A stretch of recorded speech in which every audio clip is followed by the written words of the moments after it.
Hi, neighbor. Welcome to Anatomy of a Movie. Today, we're going to have a very special conversation with my friends Phil and Juliet.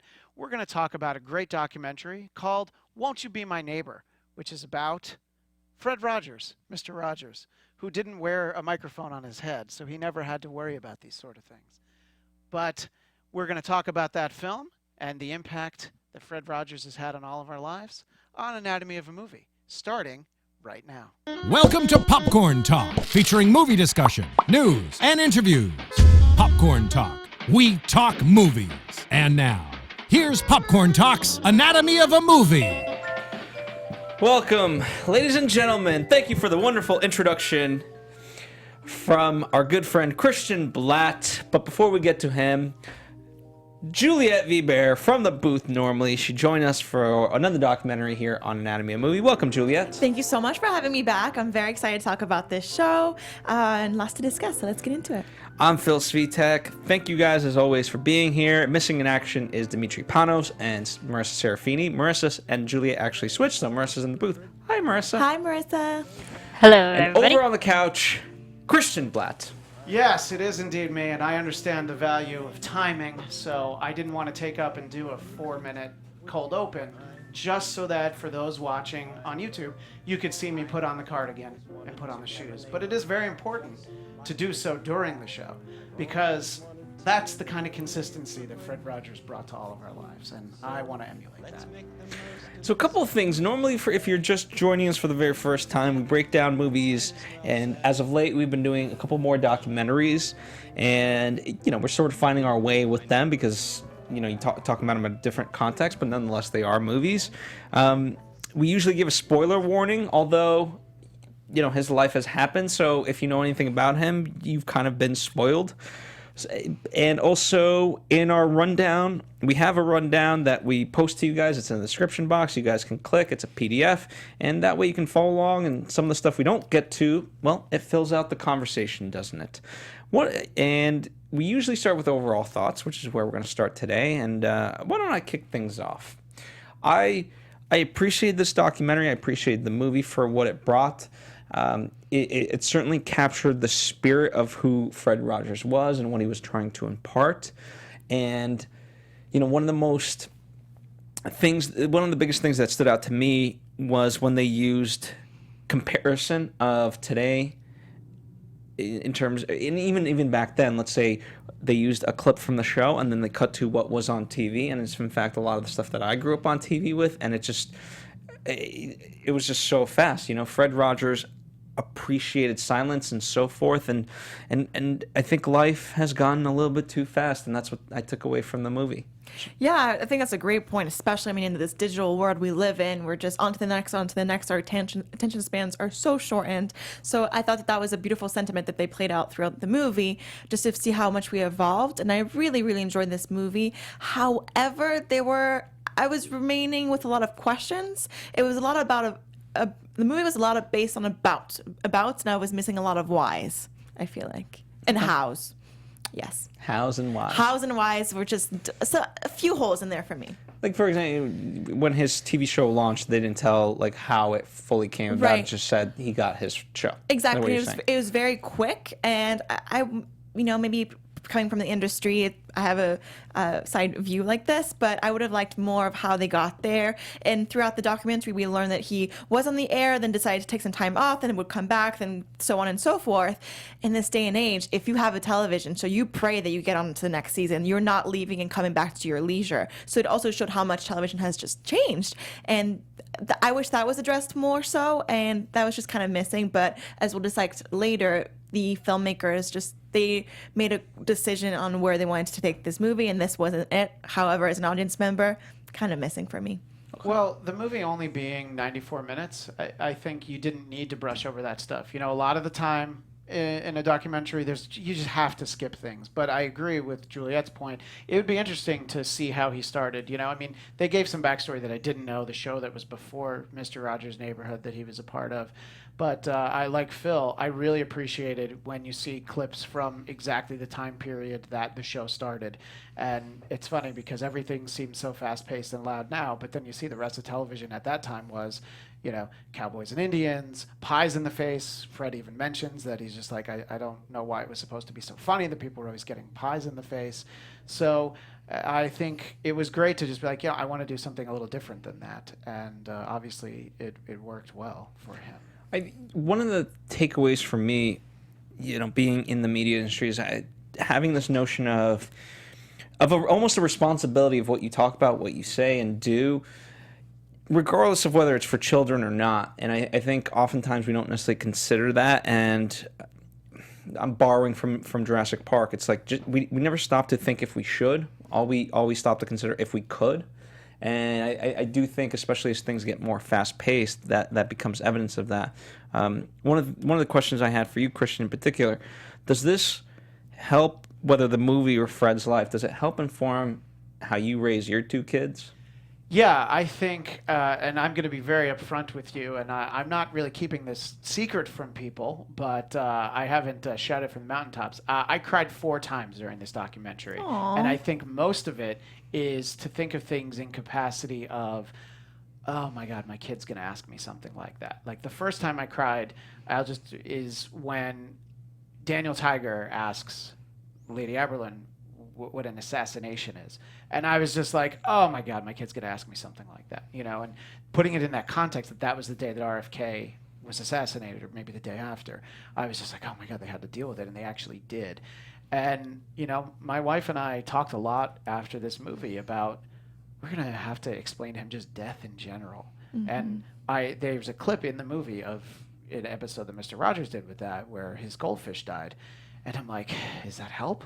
Does it, is it a cop-out as a parent to like, well, we're going to watch this and then we'll talk about it. But I think it's really important to pay attention to not even so much the trappings of the show, but what Fred Rogers was trying to do with the show. And the idea, like, one, slow it down, have it be a little quieter. I loved the comment about how much he would just use silence on the show. But the important things like, you're a great person, and I like you the way you are. He has that song, It's You I Like. And I think all of those things are really important, and you don't necessarily get it from a lot of other sources. There's a spin-off show called Daniel Tiger's Neighborhood. It's my son's favorite show. So he gets a lot of that sentiment, but it's a cartoon. It's a little bit brighter and fast-paced. But I've sat him down to watch some Mr. Rogers, and I think as he gets older, you'll start to just realize that, like, you can talk about it afterwards. It's like, obviously we all get mad sometimes. Does he enjoy it as much as the fast-paced cartoons or superheroes? The funny thing is that there is an episode of Mr. Rogers that I just randomly TiVoed a week's worth. PBS doesn't actually show it regularly, but they did for a special week to tie into a documentary that they had produced. And in one of those episodes, the whole episode is an opera with like the characters from the neighborhood of make-believe and singing. It is not a strong episode. The songs are not particularly good. Some of the voices aren't great. My son loves it. He asks to watch that one. Aww. That's the one he likes, because I think it's a story, and he likes seeing the costumes and things. He's about to turn 3 in a month. So I think that he's not quite ready for Mr. Rogers talking directly to you. I think that was something that I appreciated as a kid. And I think that he knows who Mr. Rogers is, and he definitely likes watching the show. But he likes the video segments that he would show, the picture where you'd look at something. He likes that. He loves the neighborhood of make-believe. I don't think he dislikes the part with Mr. Rogers, but those aren't the parts that seem to stick with him. Right, so the silence, I would be assumed to say that, kids at least now have a hard time with the silence. Yeah, no? We try not to give them too much TV to begin with, okay.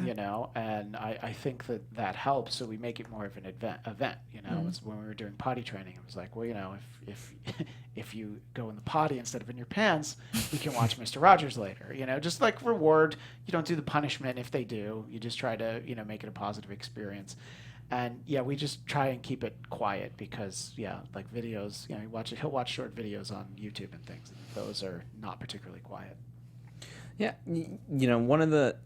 When watching this movie, I mean, as far as the development of it,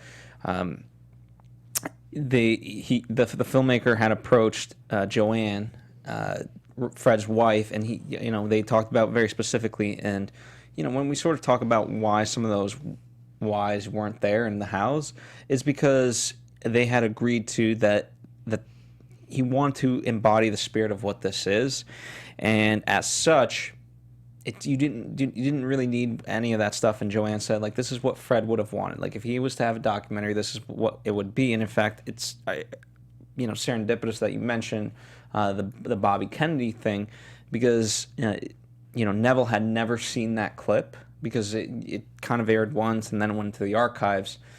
And having been able to rewatch that, or actually see it, he was like, okay, I know the dramatic tension and depths of this movie that I can make just on the spirit of who Fred was.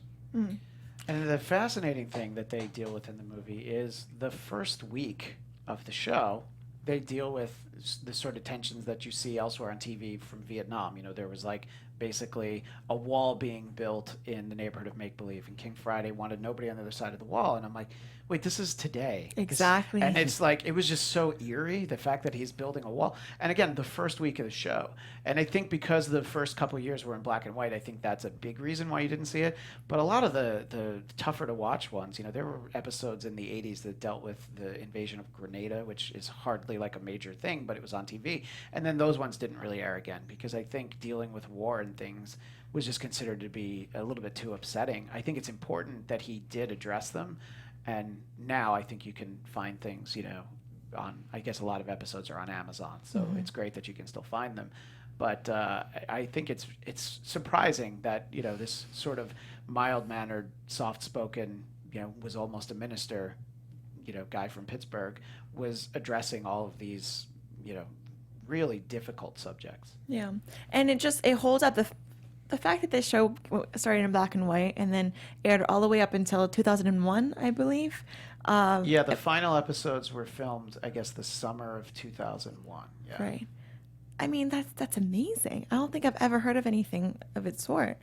There's a great book called The War of Art, and what it essentially talks about is like, just make up all these excuses you're making up that you can't do something, just throw them all out and just do it. And in a sense, Fred embodies the complete spirit of what that's supposed to be, of just do your work, and you look back on, from the start of the show, 1968 to 2001, that is longevity.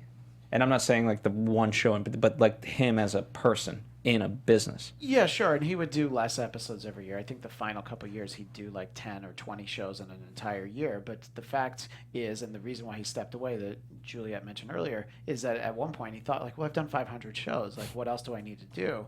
And then it's really touching that he heard about the kids who were jumping off of roofs pretending to be Superman. And he was like, oh, I guess I haven't done everything because I thought that we didn't need to do that, And that clip that they use where he's so angry that, adults didn't make sure that kids understood, don't jump off the roof, because they're little. And I mean, it's there are a couple times where you see him where he's angry or upset about just sort of the way that other people are treating children in media. And that's when he realizes, like, I have to keep doing this. Is it, in a sense, I'm not sure of the word, but eerie, you mentioned, like, you talked about King Friday, but when you talk about superheroes, like, I mean, every other movie that comes out is a superhero movie. So, like, it's just interesting to think how more and more relevant it actually is in today's day and age with everything happening. Mm-hmm. And you can see kids doing that. Yeah, and I think at that time, I guess there was a lot less care as to what was put on television. And, they didn't show a clip on the show, but one of the episodes that I remember the most from my childhood was an episode where Fred went to the set of the Incredible Hulk TV show, and he showed you that the Hulk is just this, big bodybuilder guy, Lou Ferrigno, who has green paint on. And he just wanted you to know, it's like, see, it's pretend. It's not real. And it's just a simple thing, but it really stuck with me because, if you've ever seen that Hulk, and I don't know if we want to show an image of the 1970s Hulk, it was scary to a child. But then you see, it's like, it was just this nice guy who happens to get painted green. And just sort of spending a whole week on a topic like that was the sort of thing that they started doing in later years. And, him talking to kids about divorce and things. It's like, most shows would be like, well, the only thing we can't talk about is divorce. You know what I mean? It's just very brave and just understanding what kids needed. Some of the best footage in this from over the years is just him talking to kids, not even on the show, just like the little girl who comes up like, can I tell you something? She's like, and he's like, of course you can. And he's like, I like you. And it was just so cute that they wanted to interact with this guy that they saw on TV. Right. It was really, really sweet how they just explained how important television was as a whole, as an educational tool for these young kids and even for adults. It is a media that sometimes I think we take for granted, and we approach it too often with a consumerism point of view and trying to sell stuff versus, again, touching people's lives, educating them, pushing them to be better. And I really, really enjoyed this overall message where it's like we should go get back to this format because it's a format that works and it's necessary.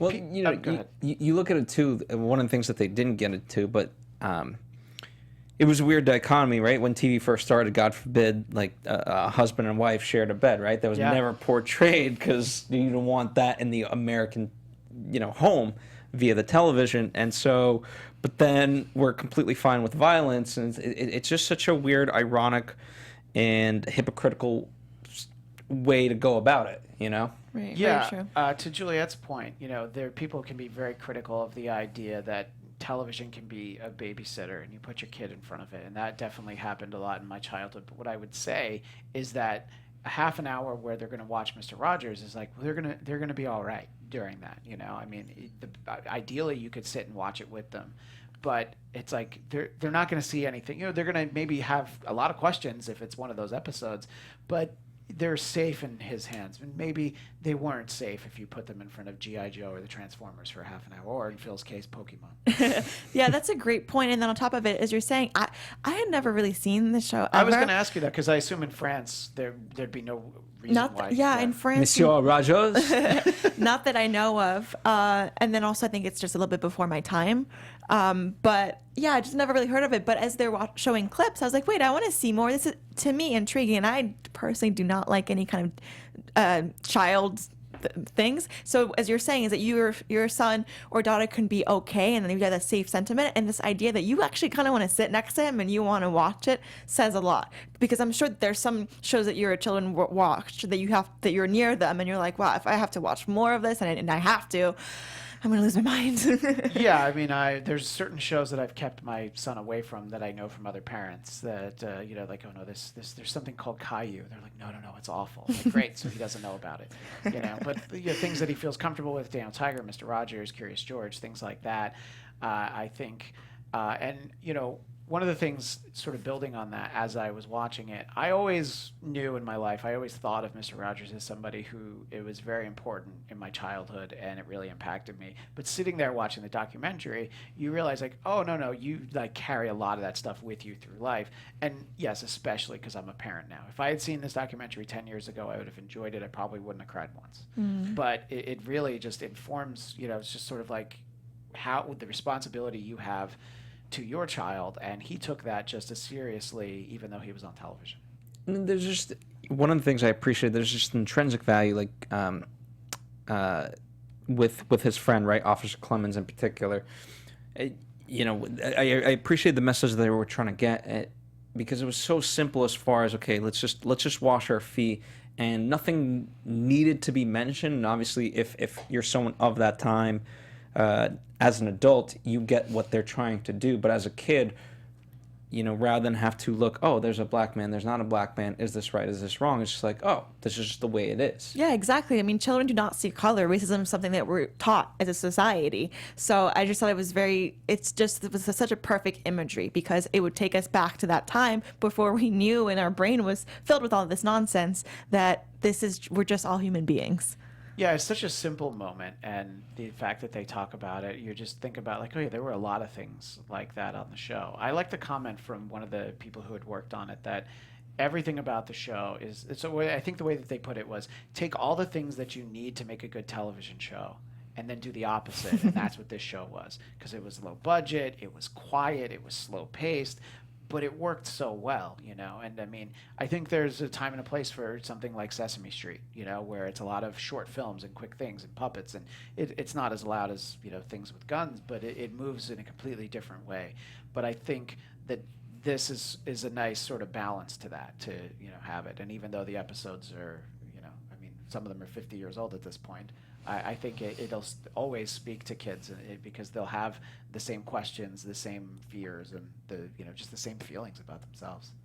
What do you think? You know, one of the things that obviously gave him a platform was public broadcasting. So I want to talk about the importance, and especially in today's day and age, with funding sort of, you know, we could argue here today about funding for anything, but, you know, can you speak to the importance of kind of what that was then and how it still applies to today? And especially to give context to people, you host a show called The Trump Report on AfterBuzz TV. So, you know, from that political infusion standpoint, you can certainly speak to that. Yeah, and I mean, I think that the idea against public television is the fact that a lot of the news-oriented shows seem to have a liberal slant to it. So you have a lot of people who are of conservative leanings that they're just like, well, why are we, as the federal government, giving money to, you know, say the NewsHour? It's not with McNeil there anymore, but the NewsHour, and that's a news show, but they feel like it has a very strong liberal stance. And then you have other, you know, more religious conservatives who are like, well, you know, I think there are same-sex couples on Sesame Street. Even though Sesame Street's originally produced for HBO now, they still air the new episodes on PBS. And part of the reason why they had to go into production for HBO was the cutting of public funding. That's another show that's been on almost 50 years, so you'd think you had enough episodes. But there's a lot of that concern, and I can see where they're coming from, but I think that a documentary like this just reminds you why it's important to give money to public funding. I had watched before the clip that's in there. It made the rounds on the internet where he's speaking in front of that Senate committee, and where he just gives the lyrics to a song and convinces the guy. It's crazy that it was only $20 million. You know, it's like $20 million. It's like that's the catering budget on, you know, one of the Marvel movies. Oh my gosh! And that financed public television for a year. And Fred Rogers just has a pretty brief conversation, and the guy's like, "Well, you got your money, Rogers." And it just shows the power of words, and it helped remind that senator that it's like, you know, we can do a lot of good if only you'll let us. And there hadn't been public television until only a couple of years before that. And I think it was good that they realized it. And I hope that they haven't lost sight of what it should be. I do understand why people get so concerned about it, but I think that, and look, there's short little commercials on public television now. There weren't when I was a kid. So they've found other revenue streams, which is great. Yeah, I mean, I'm a huge, I love public television. My first job in the industry was for WGBH, Sing That Thing. So public television, and just everyone on set, everyone in that company is just so nice, and they do so much with so little funding. And they're able to put shows together that really, this was in Boston, that really brings communities together. And it's just so important, just as human beings, for us to connect and to create and just be able to share that to the masses. Anybody listening, please donate to public television, because it is such a special medium. Absolutely. Well, as we've highlighted this movie, we absolutely love it. One of the things I appreciate, I think it has a very cool, I know it's very limited right now as far as it's the movie theaters, but I love the stand-up piece as part of the marketing promotion. Kristian and I actually both partook in it. It's a recreation of the entrance. For those of you watching, there's a photo of me. You can also check it out on my Instagram at Phil Svitek, at Kristian DMZ for Kristian. Since I'm throwing out social media handles, I feel like I have to say yours at Bonjour Juliet. Although she didn't. I didn't partake in the picture posing, but I partake in the picture taking, which is just as important. Yes, somebody had to take it. I just asked a stranger to take it for me. Anyway, yeah, I really love that. I got to see this movie, and we also just recently did RBG, and that's a documentary that is now being sort of not the documentary itself, but her life is being turned into a live action movie, fictionalized, if you will, with actors and so forth. And this one is also being, I mean, who better than Tom Hanks to play Mr. Rogers? I know, my gosh. He's already been Walt Disney, and you're like, yeah, that's perfect. And then you heard Mr. Rogers, you're like, oh no, I don't want anybody else to play Mr. Rogers than Tom Hanks. Yeah, agreed. I think one thing we didn't mention is that when they first approached his wife, she was saying that Mr. Rogers has always said, if anybody were to make a documentary about my life or tell a story about my life, it'd be incredibly boring. And I feel like that's only a statement people of true genius would say, just completely humble. It just shows how humble he was. And I kind of disagree with that statement. And I'm all for seeing more movies, more documentaries, anything more related to Won't You Be My Neighbor. I'm all in. I hope you guys share that sentiment. Especially with Tom Hanks. Yeah, there was a good documentary earlier this year. This film is much better, but there was a documentary earlier this year on PBS that was about Mr. Rogers, and it was narrated by Michael Keaton, and you see him very briefly in this film, but he was actually a stagehand on the show long before he was an actor. So he gives some great perspective on it. So if anybody wants to check, I actually forget the name of the documentary, but I just expected to see him in this, and we only see him like on the set very quickly for one moment, but... Well, there you have it. There's our thoughts and opinions. So, even though we call it spoilers, if you haven't seen this movie, you know what? And I get it right now. It's a very limited release, but hopefully it inspires you to go see it, check it out, and bring some friends. And if nothing else, be my neighbor. Be our neighbor. Be our neighbor. And as you're saying, Phil, when it comes to documentaries, also, you can see them multiple times. So no spoilers here. And even though I gave them out already, first off, you can comment and let us know what your thoughts on the movie are, what your fondest memories of Mr. Rogers and the show are, and interact with us on social media at Kristian DMZ as he changes his That's boots. right. That's where you can find me at Kristian DMZ. And I think that the idea that the documentary is actually opening in more cities each of the next couple weeks. So if you go to the website, you'll see, because I had a friend write to me from Indiana and wanted to know where they could see it. I'm like, well, you'll be able to see it very soon. So. Very soon indeed. At Bonjour Juliet. On Instagram, make sure to follow. And I'm at Phil Svitek. Thank you guys as always. We'll be back next time with more movies for you here on Anatomy of a Movie. From producers Maria Menounos, Kevin Undergaro, Phil Svitek, and the entire Popcorn Talk Network, we would like to thank you for tuning in. For questions or comments, be sure to visit popcorntalk.com. I'm Sir Richard Wentworth, and this has been a presentation of the Popcorn Talk Network. We might as well say, would you be mine? Could you be mine? The views expressed herein are those of the hosts only and may not necessarily reflect the views of the Popcorn Talk Network or its owners and principals. Won't you please?